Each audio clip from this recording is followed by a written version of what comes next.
Hi again then guys, and welcome to episode 14 of D.A.R.C, or Does Anyone Really Care? The mini review series where I'm evaluating the upsides and downsides of some of the cars which you may not have considered buying. Maybe you forgot that they were on the game, maybe you don't want to waste your money on rubbish cars, or cars that could be potentially rubbish.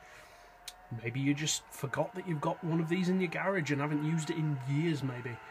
Now in this episode, as you can see, it's the Seat Ibiza Cupra.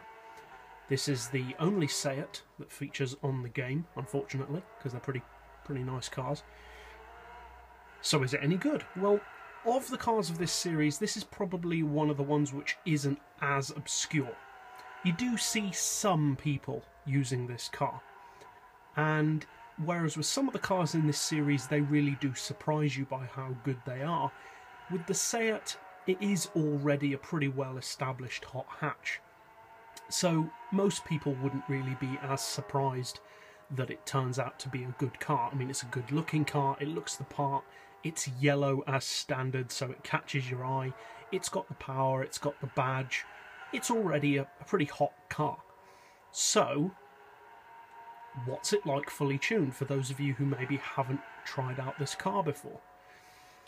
Well, as we said, it is good, as you'd expect, but it does actually have more power than I was expecting it to have fully tuned. Now, with some standard cars, as this is, it's not a premium, the power turns out to be much higher than you'd expect.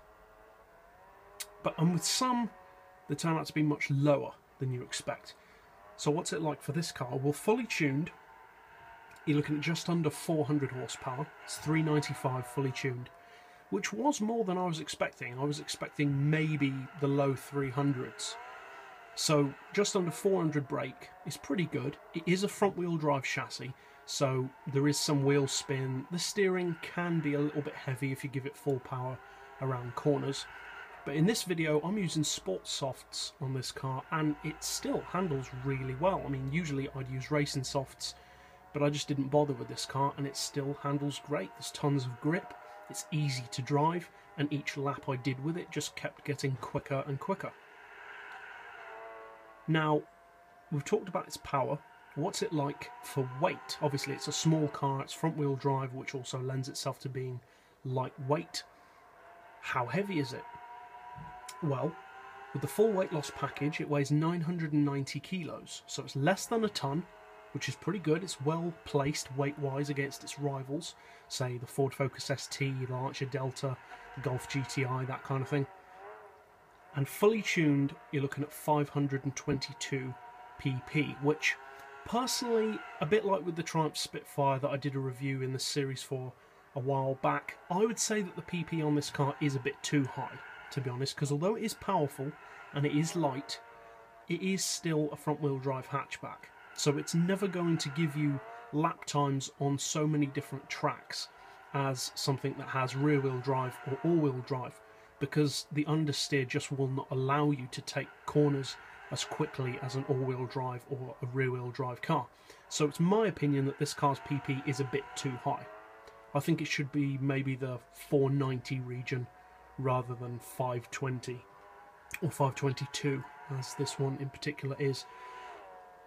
But is it good value for money? Well, it's only 25,000 credits, so for that money it would take a lot for it not to be good value for money, but as it happens, yes, I would say it is very good value for money.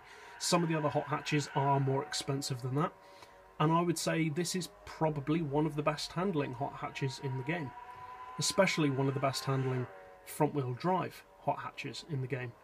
Straight line performance is very good. Obviously there can be a lot of wheel spin off the line, again, because of the front wheel drive chassis, but the top speed is actually very good. I haven't tuned it to get the absolute best top speed that I can get out of it, but even with just basically a quick gearbox setup, it was already doing around the 200 mph region. So it can definitely do more.